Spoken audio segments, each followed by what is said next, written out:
Assalamualaikum Ustadz. Waalaikumsalam. Semoga Ustadz selalu sehat.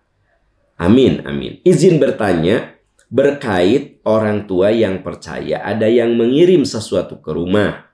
Misal ada benda jatuh di loteng, lalu orang itu bersuudzon bahwa orang yang tidak menyukai mengirim sesuatu padahal tanpa bukti, hanya mengandalkan intuisi belaka. Mohon nasihatnya menyikapi kondisi ini. Ya, saudara-saudaraku tercinta, jaga pikiran kita untuk bersih. Jaga hati kita untuk bersih. Jangan suka gampang menuduh. Akhlak seorang muslim itu tidak boleh suudzon. Itu akhlak. Ini yang diingatkan di surat Al-Hujurat ayat 12. Ya ayyuhalladzina amanu. Sampai penegasannya itu, hai orang beriman. Ijtanibu katsiran minadh-dhon. Jauhi prasangka buruk. Inna ba'dadh-dhonni itsm.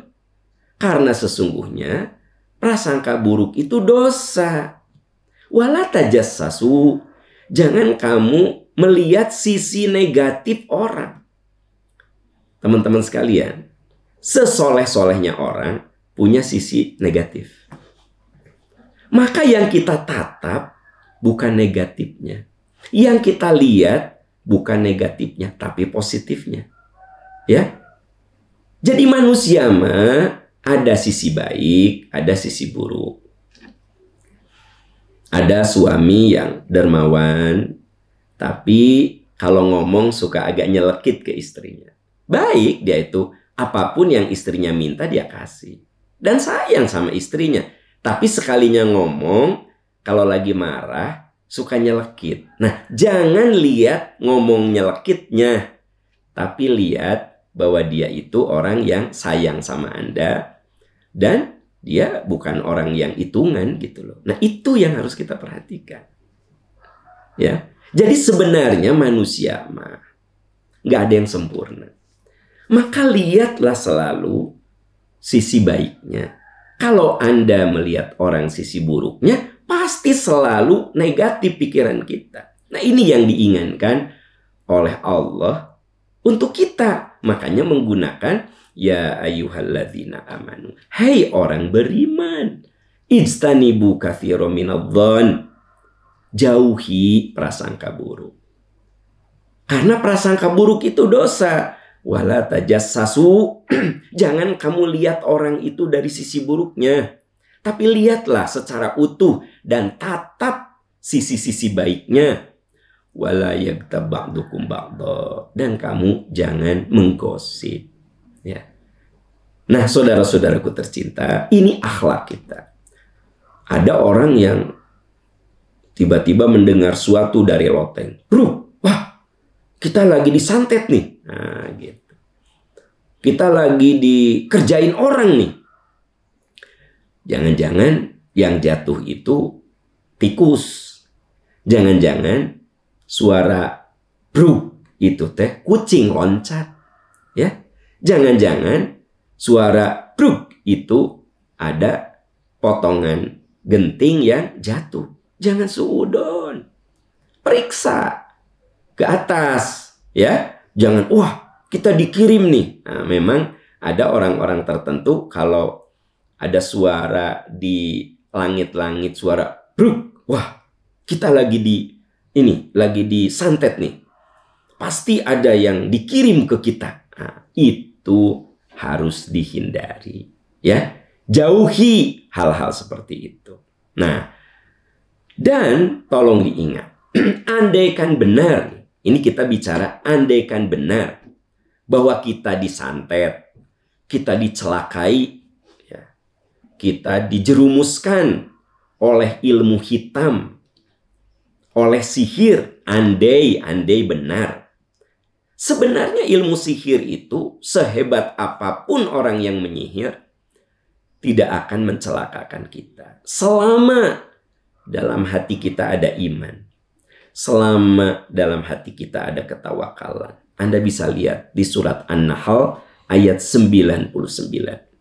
Innahu laisa lahu sultanun 'alal ladzina amanu wa 'ala rabbihim yatawakkalun. Jelas kan? Sungguh setan, jin yang jahat, dukun, apapun itu tidak akan berpengaruh, tidak akan memadorotkan, tidak akan mencelakakan alladzina 'alal ladzina amanu, terhadap orang yang beriman dan terhadap orang yang selalu tawakal kepada Allah. Jadi kita ini bina iman, bina takwa, tingkatkan amal soleh, ya, berbagi dengan orang, berbagi ilmu, berbagi harta, berbagi perhatian, berbagi doa. Jadilah orang yang senang memberi. Catat, siapapun yang akan mencelakakan Anda dengan sihir, laisa lahu sultan, tidak akan kuasa. Nah, jadi kita ini perkuat diri, perkuat iman, perkuat takwa, tingkatkan amal soleh, dekatkan diri kita kepada Allah.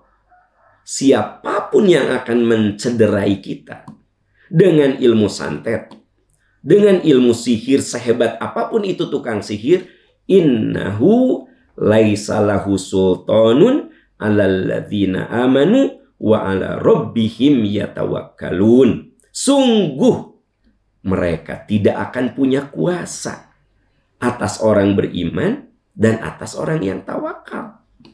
Jadi jelas, ini mah andai benar, ya, dikirim apa-apa gitu sama tukang sihir. Tapi sebelum ke sini, tadi poin pertama, jangan suudzon dulu.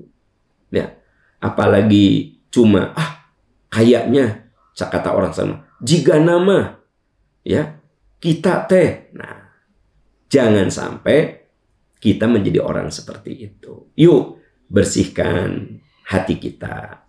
Dari hati yang bersih akan keluar omongan yang bersih.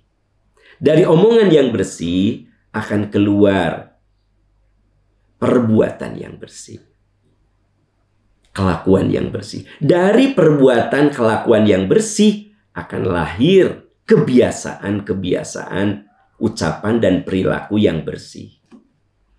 Kalau itu sudah jadi kebiasaan, yang bersih-bersih itu kebiasaan kita, ngomong bersih, pikiran bersih, kelakuan bersih, itu akan menjadi karakter kita.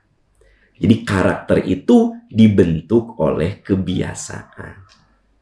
Ya, nah makanya mari kita mulai dari hati yang bersih, pikiran yang bersih. Nanti omongan kita bersih, nanti kelakuan kita bersih, nanti kebiasaan kita bersih. Ujung-ujungnya karakter kita bagus, mulia gitu. Dan kata Ali bin Abi Thalib, itu yang akan menentukan nasibmu. Apakah nasibmu baik, nasibmu buruk, takdirmu baik, takdirmu buruk, itu dibangun oleh hati, oleh omongan, oleh perilaku, oleh kebiasaan, oleh karakter. Maka lahir, ya, ujungnya itu takdir kita baik atau buruk gitu. Ya, itu saran saya gitu. Wallahu a'lam bishawab.